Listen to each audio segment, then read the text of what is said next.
In the heart of Plainfield, where cornfields stretch into the horizon, and the wind whispers through the bones of forgotten farms, lived a man named Ed. He was a solitary figure, a recluse known by few and understood by none. His home, a dilapidated farmhouse, stood as a testament to his solitude. But within its decaying walls were secrets. In today's episode, we are talking about Ed Gein.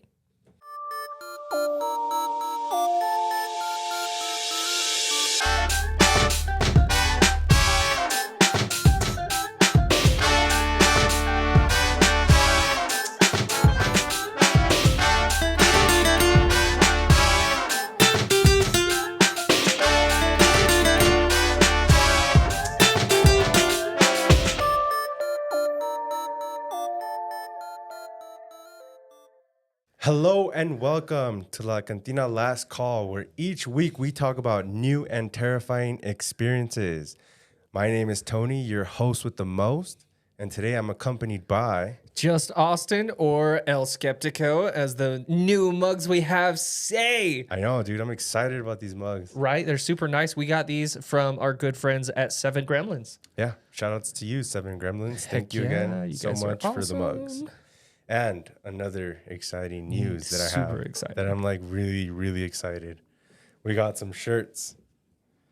This is the prototype, you can say? I guess prototype, yeah. But it's going to be available soon. So make sure you guys follow us on all of our social medias.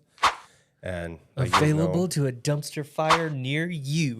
Exactly. But it will be coming out soon. So if you guys like it and you guys would want one, reach out to us. Send us a DM. Just let us know. Heck yeah. Yeah. Now, getting into possibly one of the most screwed up people in recent history, Ed Gein.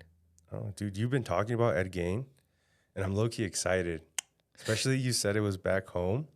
Oh, yeah. This takes place in Wisconsin. Yeah. We'll get more Yeah, into you're that. absolutely right. But before, sorry to cut you off. I know you're so excited to tell me this. Before you go on, I want to say I am very proud of you. Okay. For taking this step with me. Reaching. I'm currently tripping, but... It's okay. Not tripping is... I'm just going to shut up. But I do want to give the shout outs real quick. So this week, I want to give a huge shout out to my barber. As you guys can tell, always keeps me fresh to death. Nice and fresh. What do you think? I can't compare to Tony's hair. That's why I'm always wearing a hat. And if you're looking to get a haircut, go check them out. Royalty Barbershop. It's off of, I'll put the address right here and their stuff. But yeah, if you guys go, tell Chucky that Tony, your host with the most, sent you to get fresh to death. Also, one more shout out on my end, because this guy he's a good friend, you know, but shout outs to La Lechita or Lechita. Lechita, Nestor. that one I can say. Yeah. Hello. Shout outs to Nestor for always reposting our stuff and sharing it on his story for new people to find us. Heck yeah. I love seeing our stuff on other people's pages because it just feels like, oh, okay, somebody's actually paying attention. Yeah, it feels really good. Somebody actually likes us.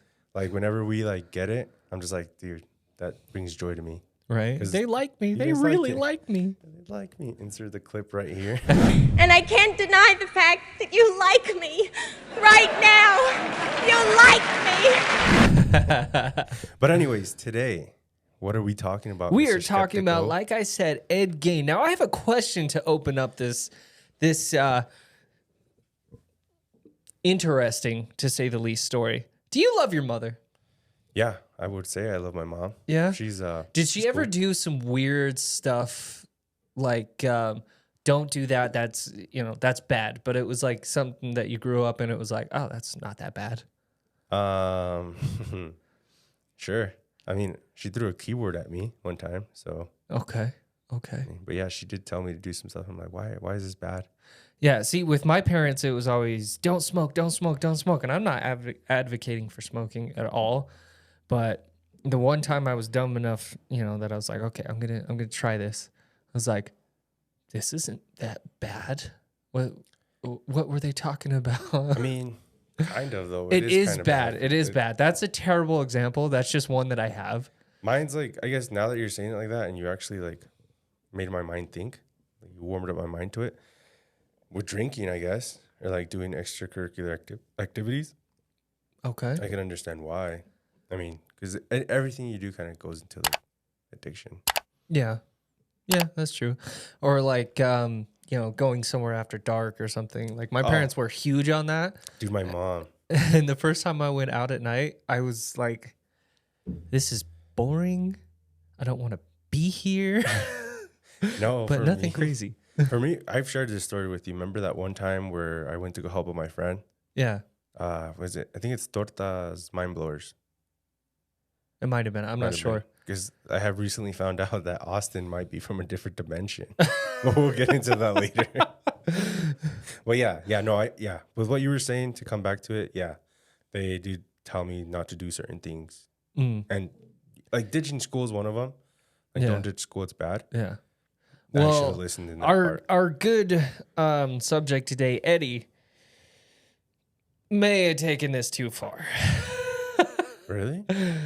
Possibly. You're gonna find out here Let's real get soon. into it. So, Ed Gein was a murderer and suspected serial killer. He was never confirmed to be a serial killer. He was only ever suspected of being one. Now, the difference is a serial killer has like a type that they go after. They kill multiple people, over a span of so long, yada, yada. A murder is like, I killed one person one time, or they killed two people. Right. Yeah, that's kind of the difference there. So real quick, just didn't you say that, or maybe you might get into it? If you do, just stop me and be like, pause, host, pause. Okay. But don't they like all have like a certain niche that they follow? Yeah. Okay. Yeah. They're the word's escaping me now. I know, me too. I had it, but then I didn't have Their motive. motive. Yeah. Yeah. Their motive or like reason to do it. Like Ted Bundy, I think it was a lot of Women. Yeah, it was preliminary. It was pretty much only women, and it was like people that looked like his girlfriend or his mom or something like that. I want to do an episode on him. Yeah, we will. We'll get deeper into that. But Ed Gein, suspected or murderer for sure, and suspected serial killer and body snatcher. It's not what you think it is. I was about what? You want to talk about... So Tony the other day was talking about body counts. This dude took that too literally. Body? No, I did not say that. No, it was... I was wondering what body count meant because I'm from a really small town. I don't know this stuff. So I'll hear it and I'll be like, Tony, what does this mean? Yeah, I have to show our good friend what like I was it very is outside. sheltered. Yeah. So body snatcher, he took bodies from graves. Like our good friend H.H. Holmes that we learned about, he exhumed bodies from graves. Did he get extra credit? He got something. You're going to find out. All right. This one's going to be a little explicit. Warning. La Cantina Last Call is not responsible for anything that is explicit in this video. I totally butchered that, but you guys get it. Exactly. Anyway, so he robs graves. He's suspected serial killer, murderer, yada, yada, blah, blah. We got that part down. Now, he lived in a town called Plainfield, located in Wisconsin. Now, Plainfield, with a current estimated, as of, I think it was 2010, population of 897 people. There's a lot of small towns in Wisconsin. So very, very small town, even now. Now, this town was settled in 1849. Plainfield was actually originally named Norwich, but Elijah C. Waterman then changed the name to honor his hometown in Vermont, Plainfield.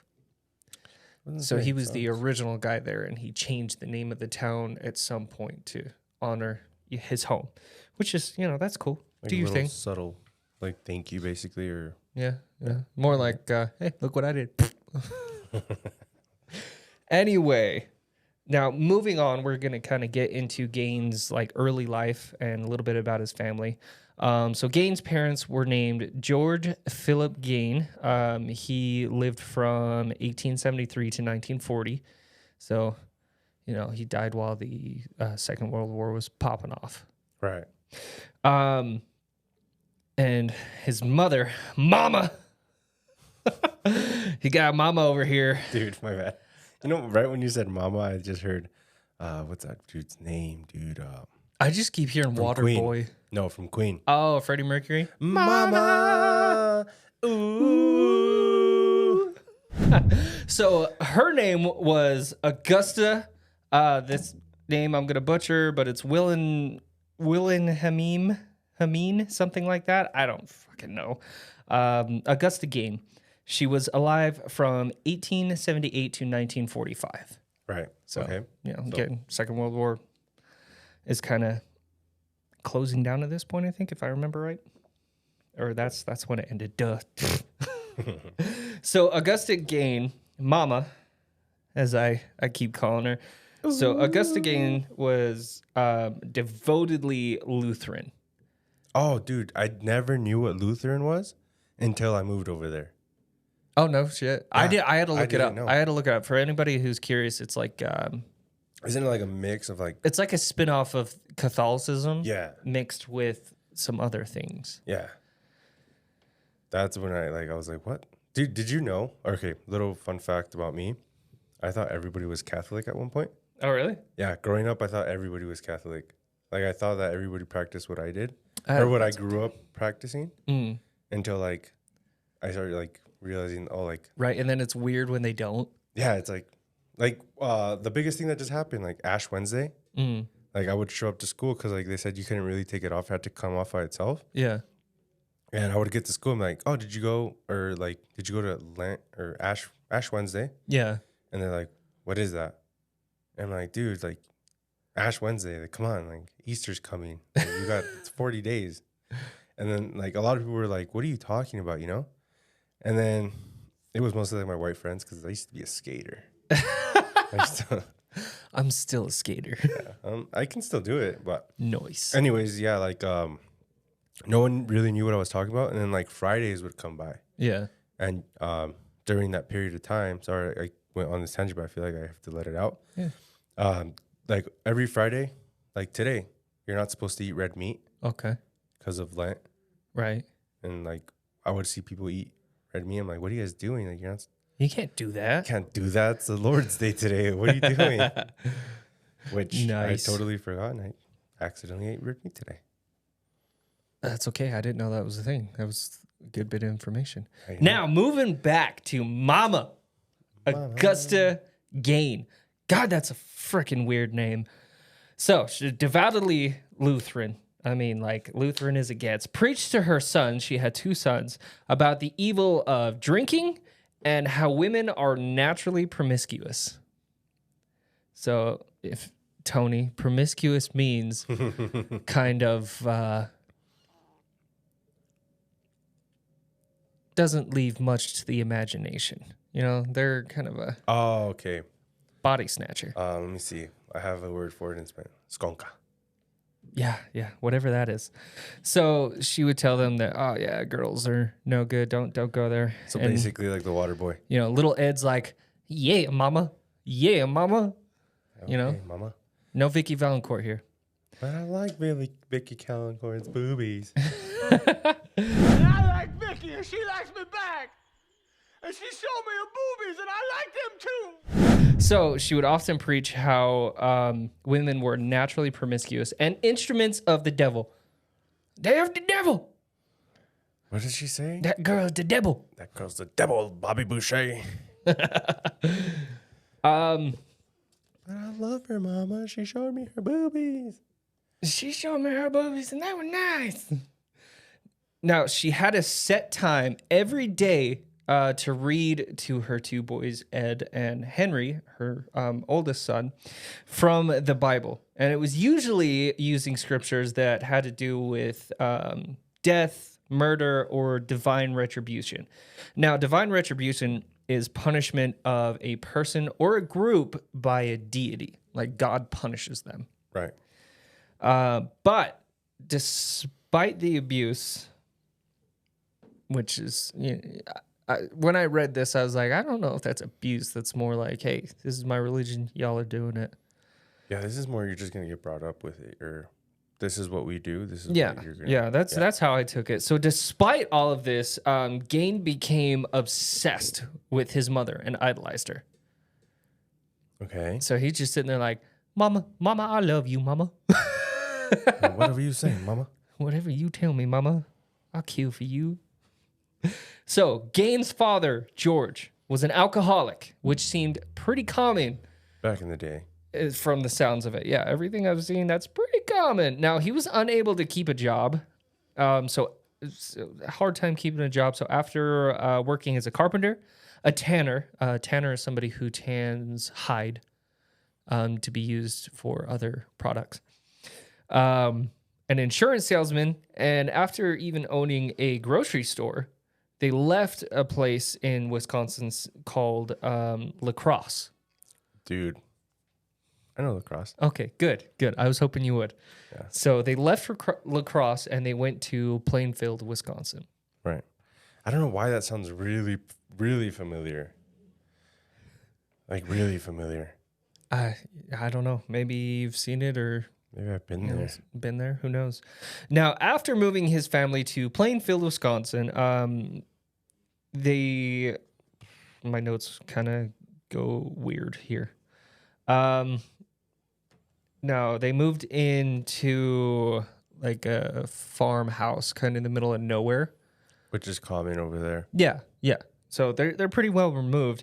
Now their mother, Ed and Henry, their mother, Augusta, Mama, used this as an opportunity to isolate her kids. Okay. Okay, so if anybody came to the door, well, it says here, she turned away outsiders who she thought could influence her son in any way. Okay. Yeah, I can see that. Yeah. So she's like, you are the devil. You ain't coming in here. No. But, letting an axe murder, that's fine. But a dude carrying a Bible, no. Not here.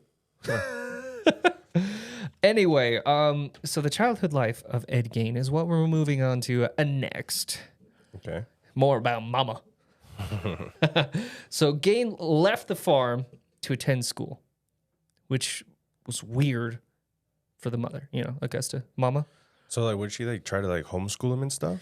Not that I could find. She was open to him going to school, but she was freaking weird. That sounded weird too, but okay. But anyway, so Gein, Ed, and Henry, his older brother, would leave to go to school outside the farm. Now, inside, other than school, like school specifically, nothing else. They couldn't do anything else. Okay. They would go home. They would do chores on the farm. So Gein spent most of his time outside of school doing chores on the farm. Gein was shy also. He was known for having like super strange mannerisms, like randomly laughing, like he told himself a joke and thought it was funny. But, despite all that, he was fairly okay in school, particularly at reading, which, I'll mention again here in a little bit. But he wasn't slow. I mean, he was smart, at least, average. Right. So the random laughter and stuff, as his mother did not help with that situation at all. Now, she would often punish him for trying to make friends. Now, I couldn't find any specifics of what punish meant, but I have heard some things about it, like she would lock him in a room or something and make him read the Bible or something like that, or smack his hands or, weird stuff like that. Now, I'm not saying any of that's true because I couldn't find it like a specific historical document saying that was true. Right. But I have heard people say that. So yeah, she would punish him for trying to make friends. But despite this, again, Gein did do well in school, particularly in reading. So, he was a smart kid. So on April 1st, we're moving on a little quicker here. April 1st, 1940, Gein's father dies of a heart attack. Okay, so he done kaput out of here. Right. You know what I mean? He's soaking up the beer in heaven. I don't know, dude. I don't know about heaven. He's soaking beer somewhere. HE double hockey sticks? Question mark? Anyway, so April 1st, 1940, Gein dies. Or Georgie, our good old boy Georgie dies. You know, Gein's father. Dies of a heart attack, and his brother Hold on, not I gotta his say brother. something. So Before you continue, I gotta do it because you bet me $5, and I am not gonna forget. And I have to do the voice. wait on the voice, Tony. Can you believe this guy? All right, go. My bad. Can't work in these conditions. Anyway, so Ed and his older brother Henry start doing odd jobs after their father died to help pay expenses around the farmhouse. You know, help Mama out. You know, Mama's getting old. She can't be Right. doing what Mama do. Yeah, I get it. The mom, yeah. You gotta respect Mama. All right, bet. You On have to today's do what Mama episode- says. On today's episode, respect your Anyway, mother. moving on. So a little bit later, the older brother Henry began dating a divorced mother of 2 kids. And he planned to move in with her and often spoke poorly about Mama. You don't speak bad about Mama. And he was speaking to Ed. We don't speak nasty things about Mama. She'll come get you. So, like, Ed was basically defending his mom. Yeah, so from what I could find, he was often like taken aback and hurt by what his brother was saying. Yeah. Because, you know, he idolizes this chick, you know, his Mama. Yeah. Well, yeah, I You mean, know, especially you the love way Mama. the way that she's coming across, yeah, I mean, I get it. Yeah. So, yeah, so he's often hurt by the things that his brother says. Now, the reason this is important is because on May 16th, 1941, Ed was burning weeds on the Gaines property. You know, they took a torch, burn weeds to keep the weeds out of the crops and things like that. Yeah, It's not like, what you're well, thinking, no. Tony. So yeah, he's burning weeds on the property when the fire gets out of control. You know, fire department notices, comes and helps him out, and does everything they can to control the fire. At some point, they control the fire. Now, when it had finally been put out, Ed reported his brother missing. No, he did not. No. There's no solid evidence. Hold on. So Ed, you know, they're burning weeds. I don't know what Henry's doing. There's nothing saying what he was doing. But fire gets out of control. They launch a search party to look for his brother because Ed was like, hey, my brother's missing. What happened, Mama? No fucking way, dude. So they launch it, and when they finally find Henry, when they find Henry's body, he's laying face down in the dirt, dead. Burnt or like... No. Wait for it. So he had no injuries. Except? Okay. What they determined caused the death of him. And another thing to remember, from what I could find, he was like 43 years old at the time. Oh, so he... Wait, what? So he was somewhere near... He was in his early 40s when he died. So how old was Homeboy? Ed? Yeah, at that time. I'm not 100% sure. I tried to do all the math and everything and figure out ages as I went along, but I didn't do very well. No, you're good. I think he was in his 30s at the time. Damn. I may be wrong. If anybody knows, let me know.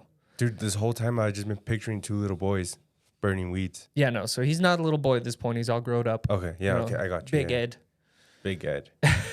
Rusty Ed. So they, you know, he reports his brother missing. A search party was launched for Henry.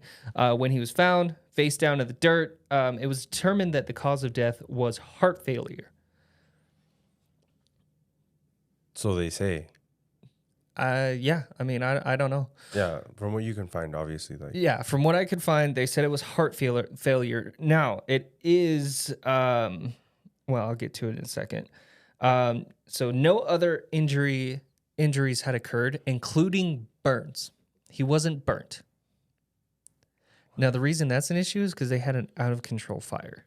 Right. So, like, if he was stuck in the fire, His body would have burned. that's why I asked. Like, was he burnt to a crisp? Like, Exactly. No burns. Now, it was later reported that Henry had bruises on his head.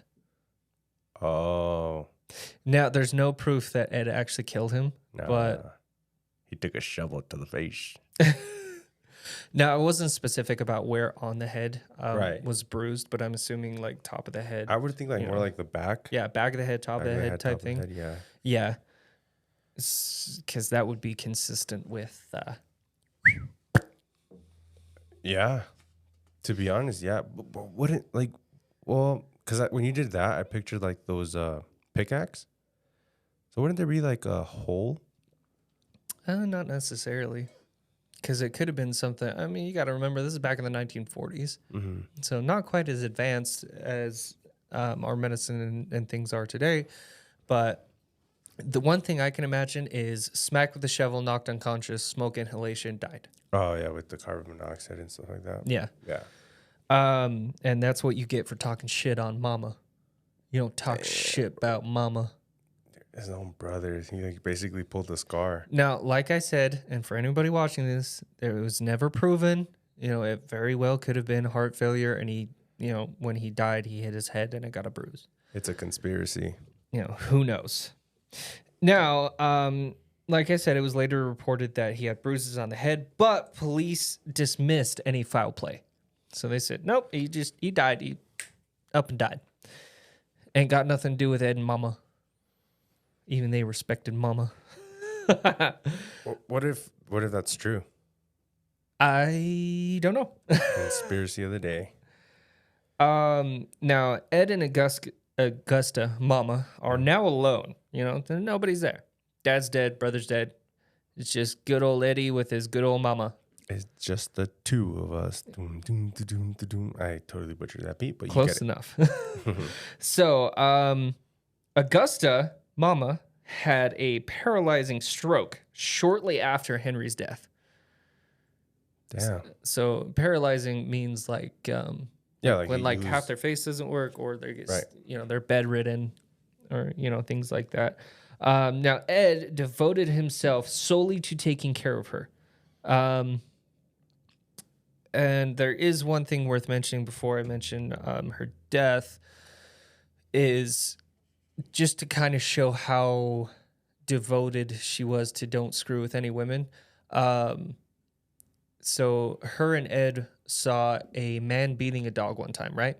Mhm. And a woman comes out and tries to stop the man from beating the dog. And the mother didn't get mad that the dog was being beat to death because the dog was beat to death. She was mad that the woman was saying something to the man because they weren't married. So she had no right. Damn. Yeah. That's the kind of outlook she had. So after all of this, at the age of 67, Mama dies.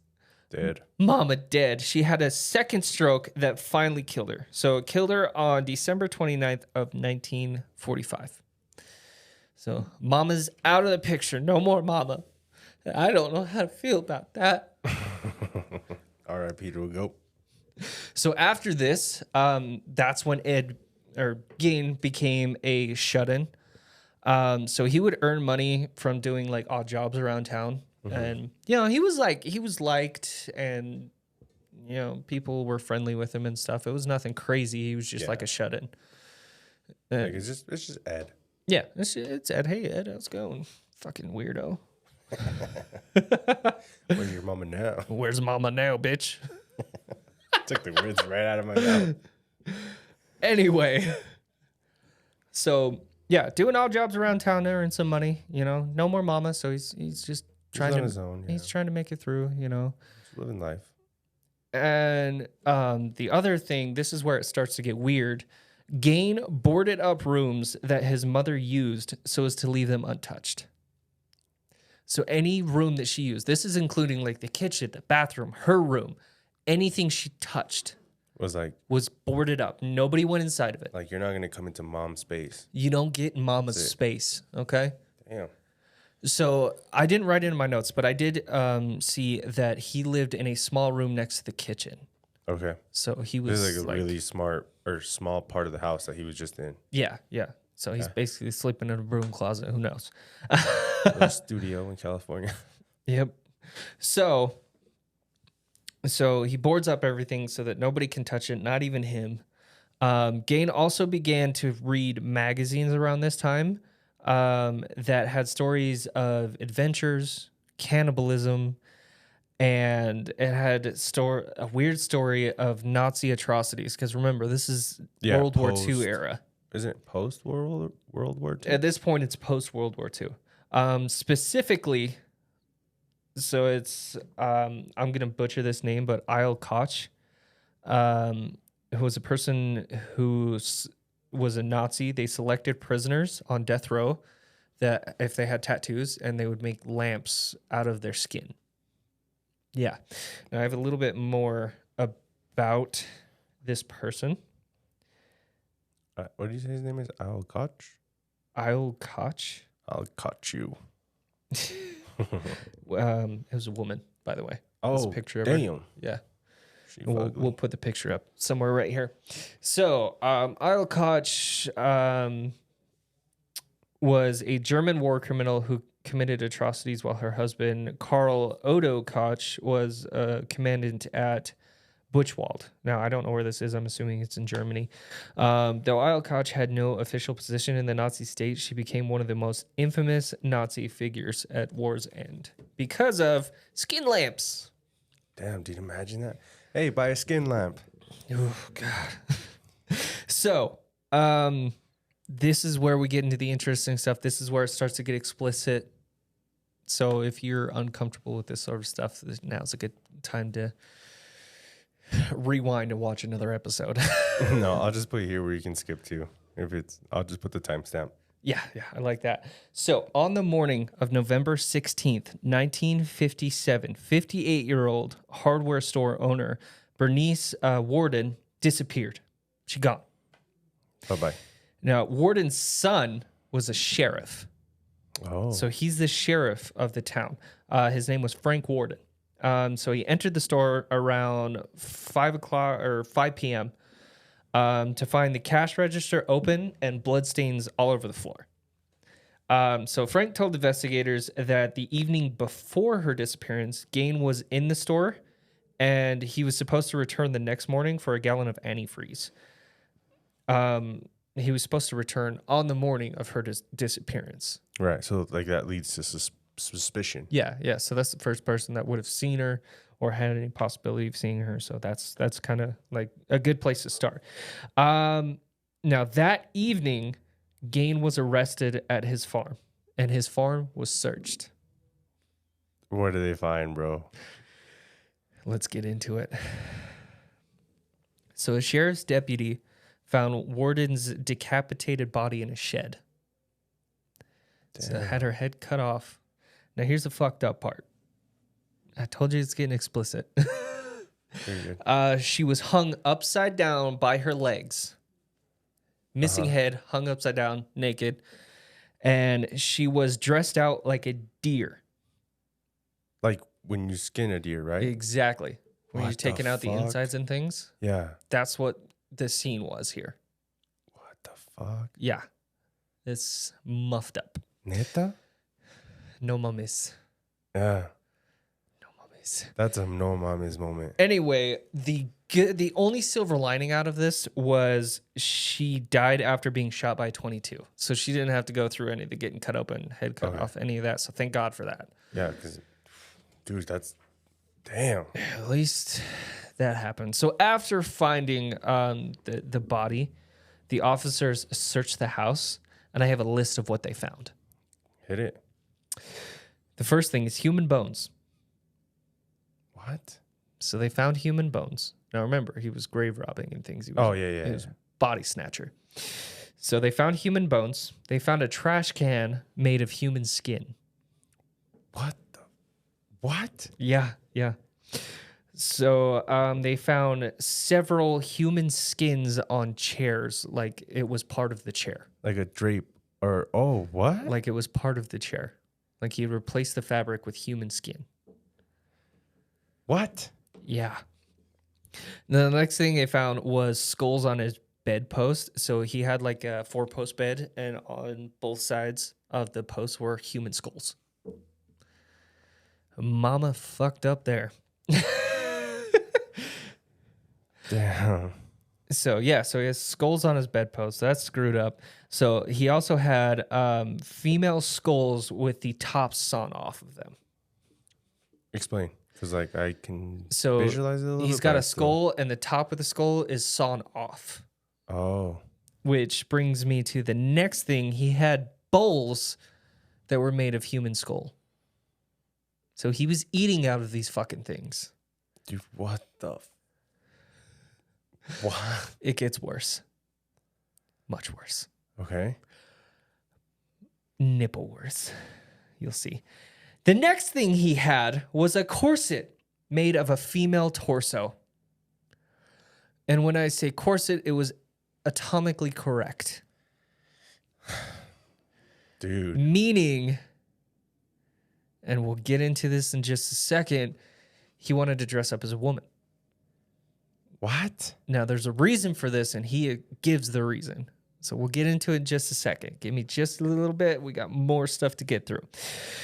So he had the corset made of a female human torso. He had leggings made out of human skin. He had another woman that went missing, and I couldn't find much information on her. Right. But her name was Mary Logans. He had her face in a paper bag.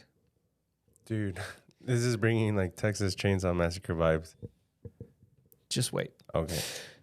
He also had Bernice Warden's head in a burlap sack. What's the burlap sack? A burlap sack is a bag, Oh, a bag. basically a bag, Okay. as they would say there. This is the fucked up part. He had Bernice Warden's heart in front of his stove. That's where they found it, in front of his stove. Now, a logical person would think he's got meat in front of a stove. Yeah, he was definitely eating. There's no For proof. sure. There's no proof. Oh, dude, hell, what more proof do you need? There's no proof. But they found her heart in front of the stove. So this fucking dude cut out this chick's heart, Dude. sticks it in front of a stove, and just like, well, I'm just gonna go get some cereal out of one of my bowls. You want some? What the Terrible person. bro? So yeah, they find her heart in front of a stove. The next thing they find is 9 vulvas in a shoebox. 9 what? Vulvas. It's a vulva. I'll Sorry. tell you after the show. Okay. If you want to know what a vulva is, feel free to look it up. I'm not going to get too far into that one. So they find 9 vulvas in a shoebox. It's a lady part. Oh, okay. The other thing they found was a young girl's dress with, again, vulvas, 2 vulvas of girls who were estimated to be around 15 years old. Dude, what's wrong with this guy? What was wrong with this dude? Yeah. The other thing he had was a belt made out of nipples. Now, I didn't find anything talking about it, but I'm pretty sure it was female nipples. I'm pretty sure I heard that somewhere. Mm-hmm. But Jesus Christ, could you imagine this Dude. freaking dude walking out in public? Hey, you like my nipple belt? It's like, What you know the how like fuck? Hot Topic has those belts, those spike belts. Yeah. It's like you're the cool kid if you wear.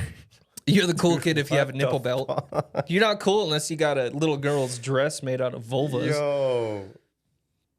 Amongst the other things they found 4 noses. You know, he just chop them right off, throw them in somewhere. You know, nose jar. They found a pair of lips on a lamp, or not a lampshade, like a curtain, like a shade.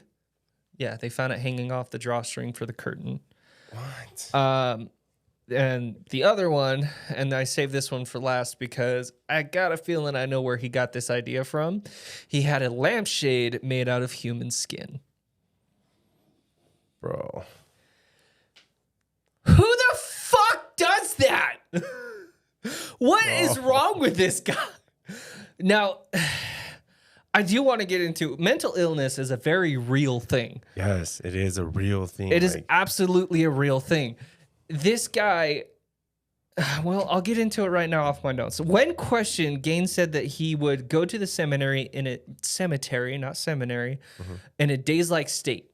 He wouldn't know what he was doing, and he would gather freshly dead bodies. Now, going as many times as 40 times to the cemetery to dig up bodies. How many fucking people are dying in this goddamn town, dude? Bro. Oh my God. Sorry for the language, everybody, but I did warn everyone it's going to get explicit. So he went as many as 40 times between 1947 and 1952. Yo, I'm just mind blown at this point. Like this one's terrible for me. That's why the language is coming out. Now, about 30 of those trips, Gein claims that he came out of his daze-like state and left the grave alone and just left. Like he walked home back to Mama's house for his skull bone bowl, throw some popcorn in there. Yeah. Sit on his skin couch and watch a movie. Dude, what? So the other thing is he would take bodies that specifically looked like his mother. That was his MO. His MO, that's the word. Yeah, motive. Motive, MO. Now that's all I have out of the cursed book. I have more on my phone, so I'll get into that. But just, dude. I don't even know what to say. So the other stuff I got is Gein admitted to stealing. He stole from 9 graves and led investigators to their locations. I'm gonna butcher this name too. So Alan Wilimowski of the state laboratory participated in opening 3 test graves that Gein had identified. The caskets inside were inside wooden boxes. The top boards ran crossways, not lengthways. So the top of the boxes were about 61 centimeters below the surface in like a sandy soil. Gein had robbed the graves soon after the funerals. So these guys had just got done mourning their families, and this dude comes up and steals the body. Dude. What kind of person? I don't want to know. Anyway, so he robs the graves soon after the funerals, while the graves were not completed. So he didn't have to dig as much. He's saving himself some work, work smarter. Not harder. But what the fuck? So yeah, so graves aren't completed. He robs them. So the test graves were exhumed because authorities were uncertain as to whether the slight gain was... I'm getting ahead of myself. So yeah, so graves are exhumed because authorities were uncertain as to whether the slight gain was capable of single-handedly digging up a grave during a single evening. So Slight is like he was a nice guy. Like he's friendly, and I have heard before. This is again not something I found in my research, but I've heard other people talk about when he was interviewed by police. He's very friendly, very open. Just all around. It's like the whole nice thing guy. it's just. If you can tell, I'm lost for words for it, but I feel like it's like, dude, that could have been prevented, but like, Mama, that's all I gotta say. yeah. So, nobody believed that Gein was capable of single-handedly digging up a grave during a single evening, but they found, well, I'll just read it straight from this. So they were found as Gein described. One casket was empty, another casket contained Gein's crowbar, and the final casket saw most of the body missing. So he didn't take all of it, he took most of it. Yet Gein had returned like rings and some body parts. So thus Gain's confession was largely corroborated with what he was saying. It sounds like he just didn't kind of know what was going on. He just kind of was like, yeah, like thought this was normal. Yeah, so that's something we'll get into soon after this as well. So soon after his mother's death, Gein began to create a woman suit. Yeah, so that he could become his mother, to literally crawl into her skin. Damn. Now, whether or not he actually had his mother's body, I don't know. I've heard that he did. If he did that much, I'm pretty sure. Like, I'm not certain. Yeah. So he denied having sex with the bodies. Sorry, that's explicit too. So he denied having sex with the bodies he exhumed, explaining they smelled too bad. So during the state crime laboratory interrogation, Gein also admitted to shooting 51-year-old Mary Hogan, a tavern owner missing since December 8th, 1954, whose head was also found at his house, but he later denied memory of any of the details of her death. So Right. he was like, oh, I must have done it. You know, I thought I was just digging up graves, but I guess I shot her too. But I don't remember. That's basically what he said. I hope. So a 16-year-old youth whose parents were friends of Gein. Wait a minute. Yeah, okay. I'm on the right track here. So moving on, there was a 16-year-old youth whose parents were friends of Gein, you know, because he was known for being a nice guy. And who this kid attended baseball games and movies with Gein. So he reported that Gein kept shrunken heads in his house, which he had described as relics sent by a cousin. Gein described as relics sent by his cousin who had served in the Philippines during World War II. Upon investigation by the police, these were determined to be human facial skins, carefully peeled from like corpses. And used by Gein as masks. Yeah. Damn. Yeah. So during questioning, this is just another fun fact.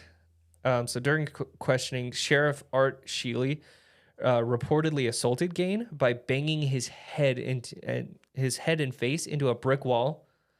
So as a result of this, Gain's initial confession, so everything he just said he did, was ruled inadmissible. They can't use it because that cop screwed him. Damn. So Sheely also died of heart failure in 1968 at the age of 43, before Gein's trial even happened. So many who knew Sheely said he was traumatized by the horror of Gein's crimes, and this, along with the fear of having to testify, especially about assaulting Gein, caused his death. Is what a lot of people say. Now, I do have a list of people that he may have possibly killed. It's not confirmed. So, again, he went after people who directly physically resembled his mother in some way. So, the first one is Georgia Jean Welker. She was 8 years old. She disappeared near her farm home in Fort Atkinson at approximately 3:30 p.m. on May 1st, 1947.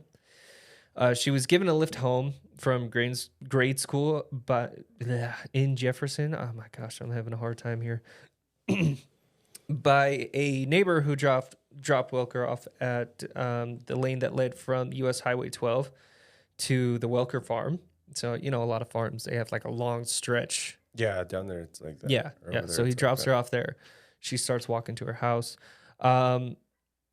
She was last seen pushing to open the family mailbox and removed a stack of mail, and was never seen again. So witnesses reported seeing a dark-colored, possibly black 1936 Ford sedan with a gray plastic spotlight in the vicinity that afternoon. Gein owned a black 1937 Ford. Damn. Yeah. So the other one, and this one actually does have a bit of evidence because he did have a piece of a little girl that was somewhere around 15 years old. Right. Excuse me. So Evelyn Grace Hartley, aged 15. went missing while babysitting a 20-month-old girl at the home of La Crosse State College professor Viggo Rasmussen. On the evening of October 24th, 1953, in La Crosse, that evening, her father, Richard, called the Rasmussen house several times after she failed to check in as was planned at 8:30. So, yeah, 8:30 comes around, call, see if you're okay. And that never happened. So he received no answer. Concerned, he drove to the Rasmussen house to find the doors were locked and the lights and radio and other items were scattered all over the house. The living room furniture had been moved around to different places, as were Evelyn's school books.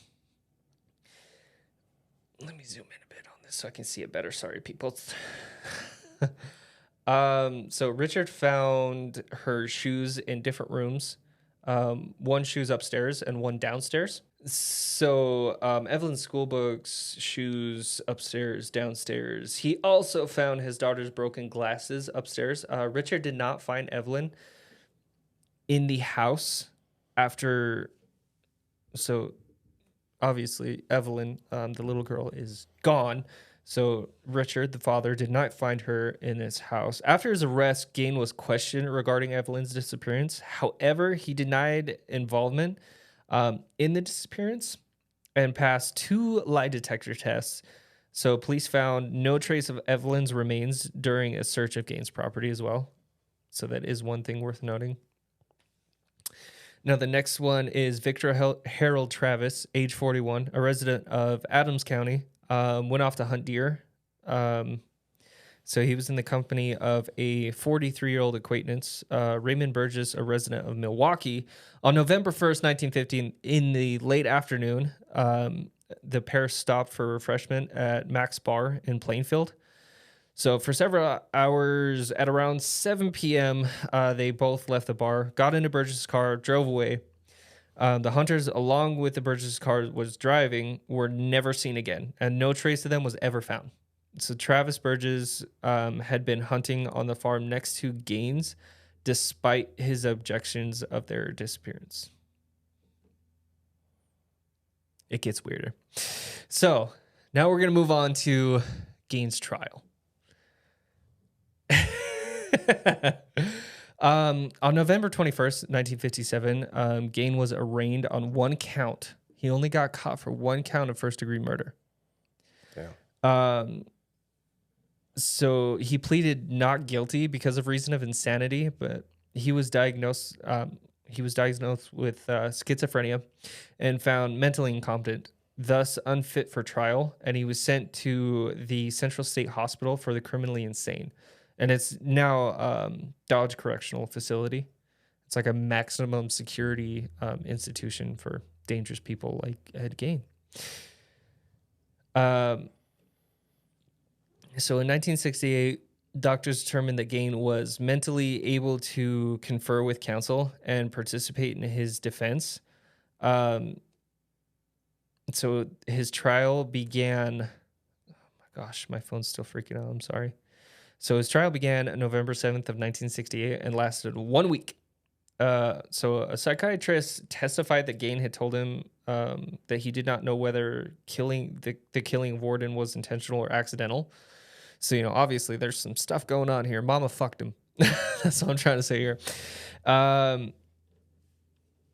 So the doctor determines okay, this dude's unfit for trial. Goes into a mental institution and died. Sorry.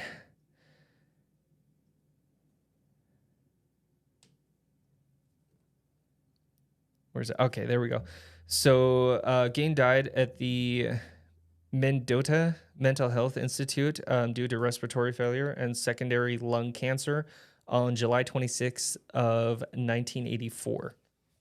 Damn. So this is fairly recent. So 1984 finally kicks the bucket. No more mama. Damn. So that is Ed Gein. I am lost for words. I don't even want to. I mean, my God, what is wrong with this guy? Like there's loving your mother and then there's loving your mother. Yeah, but that's like that was unfortunately like the mom had a lot to do with that. Exactly. And that brings us back to mental illness is a very real thing. Yeah. And, you know, there's stuff that can help. Yeah, there's places, people you can talk to, like. Yeah, exactly. And I mean, you know, I as well as many other people have mental illnesses. Yeah. And, you know, I've used a lot of outlets to help me out with that. Yeah. But with that being said, what do you think, Tony? That was a mind blower. This might be called Torta's Mind Blower Part 2. I don't know. It was a lot. That was a lot. It was a lot. That was wow. That's all I can say. Just wow. No, I'm shocked for words. I can't say anything. I know. I don't know what to do. And I mean, that was a long one, but I felt like that was one that I couldn't really skip any details on. Right. Because it's such an outrageous story. Right. You got it all though. Damn. Damn. That's all I can say. Now, with that being said, it is time to get that $5 back. I already said it. I'm not gonna say it no more. Okay. Right? No, fair no. enough. No, I'm gonna say it. I'm gonna add a little bit more time to this. So on today's episode of Torta's Take.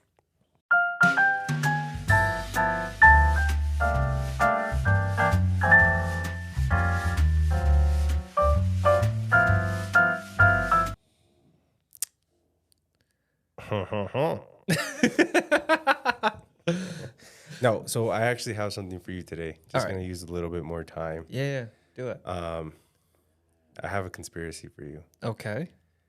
I think I have two. Okay. First one. Have you heard of the Incredibles theory? Maybe. Okay. So it might not be the one that you're thinking about. But in Incredibles 1, like the first one, right? Right. You know how there's a scene where Mr. Incredible, like, he goes and then, well, no, sorry, let me backtrack.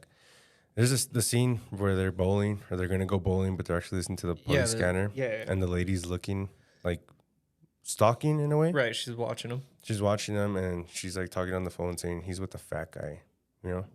Remember that part? I know this theory. Yeah. So, theory goes... It was definitely not meant for him. I agree with it. The whole Incredibles thing was not meant for Mr. Incredibles. It was meant for Frozo. Yes. You know how. Think about it. Ooh, dude, I heard that today and I was like, what? Like, think about it. In the fight scene where when he's wearing the blue suit. Yeah. He takes him down to the lava. Where Frozo would have evaporated. Exactly, because in the scene where they're saving them from the fire, freezing. No freezing. He has to. They say, freeze. Can I get a drink of water? And he like goes. He's dehydrated. All right. Freezing. He freezes, right? Exactly. So in that scene, the monster or the robot takes him down. Right. Tries to get him in the lava where Right. Frozo's powers wouldn't work. Exactly. It gets weirder. Okay. And well, it doesn't get weirder. It makes more sense. Mm-hmm. When Mr. Incredibles is searching up all the superheroes and like all his dead friends, whatever. Right. When he searches up Frozo, well, he searches himself up and it says location unknown. Right. And then Mrs. I thought it said terminated. No, on Mr. Incredible. Yeah, I thought it said terminated. No, it says unknown. Like location unknown. And then that you're talking about like after. Right. This is like when he like goes into the cave, he finds laser beam, whatever. Oh, okay. And he starts searching up all his friends' names. And Yeah. he goes through the superheroes. He gets to his name, location unknown. Right. Elastigirl, location unknown. Frozo. And it says location found or whatever. Yeah. So theory goes that the robot, they weren't going after Mr. Incredible because they didn't know who he was. Because dude, he had lost his stuff. No. Right. He didn't look the same. Dad. Yeah, he was a dad. Got that Tubby, nice dad bod, you know. Yeah. So they were going for Frozo. Right. Not Mr. Incredible. Right. That's a good point. That's one. Conspiracy number 2. And this one's a local one. And when I heard it, I was like, it makes a lot of sense. All right, let's hear this. What do you know about the Berry Lake Monster? I've heard one or two stories that it's like a Loch Ness Monster type deal. Right. So, according to post that I saw. Okay. I'm going to read it to you really fast because I have it saved right away. Let me read it to you real quick. So the tale goes, the Loch Ness Monster is supposedly sighted in Bear Lake. And if you're from Utah, you know Bear Lake is like right at the border between Idaho and Utah. Right.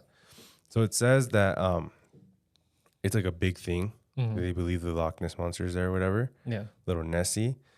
That they so I guess like some geographical, right? That's the word. They were investigating it, right? Like topographical? Yeah. Where you can see like ridges and dips and that, stuff. And then like so they threw a GPS in there, right? Okay. It was a bunch of scientists that threw the GPS, and I guess the tracker was like deep. Like it was just kind of like endless. Right.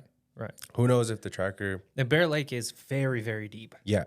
So it's deep, like super deep. Now, there's a conspiracy that it's deep, but it connects to other lakes. I mean, it's possible. Right? Yeah. So that's why it's like sighted here, like Tahoe. Like, you know what I mean?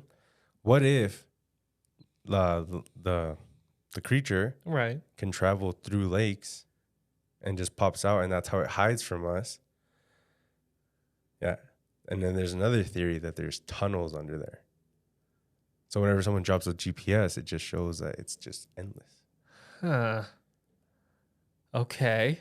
There is tunnels, though. I've heard some stories about people going diving down there and like finding underwater tunnels. Why the hell are there tunnels? Well, no, it's like cave systems and stuff. Yeah, you know what I mean? About like, RCP tunnels. No, not RCP tunnels, like water tunnels, like... Right. You know what I mean? Yeah. So what if the reason we can't catch it or we can't see it is because it moves quick. Travels through stuff. And it travels through stuff. And so Nessie would be, I think it's called a mosasaur. Mm-hmm. I have pictures. Correct me if I'm wrong. I'm pretty sure it's called a mosasaur. This is what the Bear Lake Monster is supposed to be. And that looks like old. So what if my other conspiracy, what if dinosaurs are real and they're really... Are you asking if dinosaurs are real, Tony? Dinosaurs are real. Okay, my bad. Not extinct. Not extinct. Yeah, that's the word I'm looking for. What if dinosaurs are not extinct? Alligators, sharks. Yes. Freaking horseshoe crabs. But I'm talking about it's totally possible. Like these. Yeah, it's totally possible. What if like they never went extinct? They just got really smart. What if they're endangered, not extinct? Could be. Because you got to think about this. Alligators, horseshoe crabs, sharks, all these fish. Those are fish too. They live in the ocean. They have just as good a chance of survival as anything else. Dude, I'm just saying. That was mind-blowing for me. I like it. Now, with that... Yeah, we're going to wrap it up. I think we should wrap it up. Yeah. So... Ed Gein. The Conspiracies of Incredibles. And the next episode will have a really good one for you guys, too. I'm excited. But with all that being said, this has been your host with the most. This has been Tony, your host with the most. Before I go, if you guys really would want some of these shirts as our first merch drop, let us know. Send us a DM. Absolutely. Follow us on social media. If you like this podcast, leave us a review, subscribe, like, comment, share with your friends so you guys can help us grow this community. And with that being said, this has been Tony, your host with the most, and Austin, El Skeptico. We'll see you guys in the next episode. You guys stay positive and remember, the sky's the limit. See you guys.